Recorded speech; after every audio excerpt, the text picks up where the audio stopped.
Você era uma jovenzinha, como tantas e como tantos, naquela faculdade, onde a gente procurava passar algum ensinamento e tal.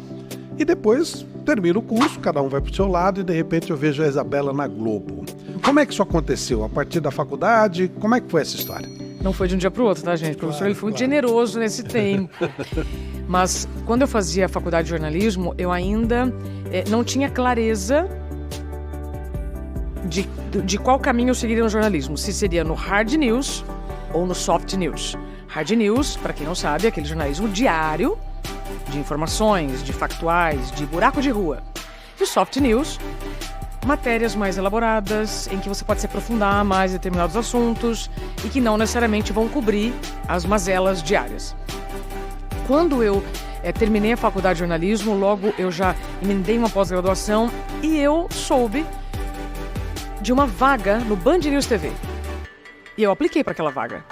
Eu fui aprovada naquela vaga, mas muito porque eu já tinha vivido experiências no rádio, na Jovem Pan, na Energia 97, e a base que eu tive muito boa com os meus professores me fizeram chegar no Band News, apliquei para o teste e fui aprovada. Só que depois eu comecei a sentir um incômodo. Eu falei assim, mas como é que eu posso estar na bancada sem ter vivido reportagem? Eu precisava do repertório da rua. E aí, então, depois do Band News, eu saio do Band News, vou para SBT para fazer reportagem, volto para a Band, aí como repórter, continuo apresentando. E quando eu já estou na Band, trabalhando como apresentadora e repórter, eu chego no Prêmio ESSO. Quando eu cheguei no Prêmio ESSO, e é uma história curiosa, porque eu tinha visto a Cracolândia, nós estamos falando de 2011, no momento em que muito já tinha se falado sobre a Cracolândia, eu cheguei na redação e falei, Valdir, a gente precisa falar sobre isso. Valdir Zuetti, grande líder que eu tive no jornalismo, ele falou assim, Isa, não tem mais o que fazer. Isso aqui já foi falado. Eu falei, não, mas não dá pra gente passar por esse lugar e não falar mais nada. E eu insisti muito depois desse não.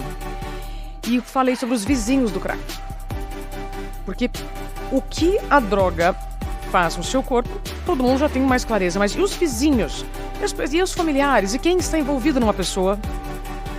Né, nesse dilema.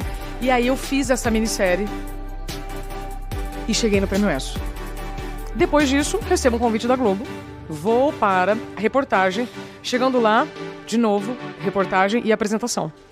Eu fiquei lá até 2018. Então, essa foi a jornada de como eu saí da São Judas e cheguei na TV Globo. Foram muitas escolhas, renúncias, altos e baixos, muitas entregas de corpo e alma, porque quando você vai para a rua, e eu tô falando de hard news, você não sabe o que vai acontecer. Você tem apenas uma ideia. Você vem com uma bagagem muito boa da faculdade, você vem com uma teoria muito bem organizada, mas a hora que você chega diante dos imprevistos da rua, se você não tiver base firme, você se perde. Sim. E aí, a empolgação, ela é uma armadilha. A empolgação é muito bom, mas ela é uma armadilha também, não é? Eu chamo... Talvez o que você esteja querendo dizer, professor, é assim.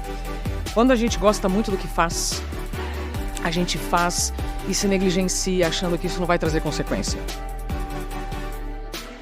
Quando eu estive na Globo, então eu trabalhava como repórter, como apresentadora, substituía alguns apresentadores. Eu não via problema nenhum em trabalhar de segunda a segunda. Eu vinha de uma família em que dizer que trabalhar de sol a sol, de segunda a segunda, era um privilégio, não um problema. Não tem nenhum problema. O trabalho não é o problema. O problema é o excesso de trabalho sem tempo de recuperação, sem descanso. Você já entrevistou vários atletas. Eu me lembro quando eu entrevistei o Gustavo Borges para o meu livro e eu perguntei, Gustavo, o que um atleta olímpico precisa fazer para ganhar medalha? Ele disse, a gente treina 16 horas. Eu falei, poxa, mas e o descanso? Não, Isa. Dentro das 16 horas tem as 8 de treino na piscina e 8 dormindo. Conforme eu fui entendendo que para um atleta performar ele precisa descansar, aí que eu comecei a entender, claro, depois que eu tive o diagnóstico da síndrome de burnout. Claro. Tá? Tô contando aqui só uma história que depois que eu vivo o diagnóstico da síndrome de burnout, ainda trabalhando na TV Globo, foi quando eu me dei conta que aquela empolgação, aquele idealismo Não tinha problema nenhum. Desde que eu tivesse colocado um pouco de limites e dito mais não para ambiente com abuso, com assédio, com excesso mesmo de trabalho. E quando a gente é mais jovem, professor, a gente não vê problema em abrir mão da família, dos relacionamentos, né? Você vai fazer. Eu chamo de armadilha da competência. Faz sentido? Muito.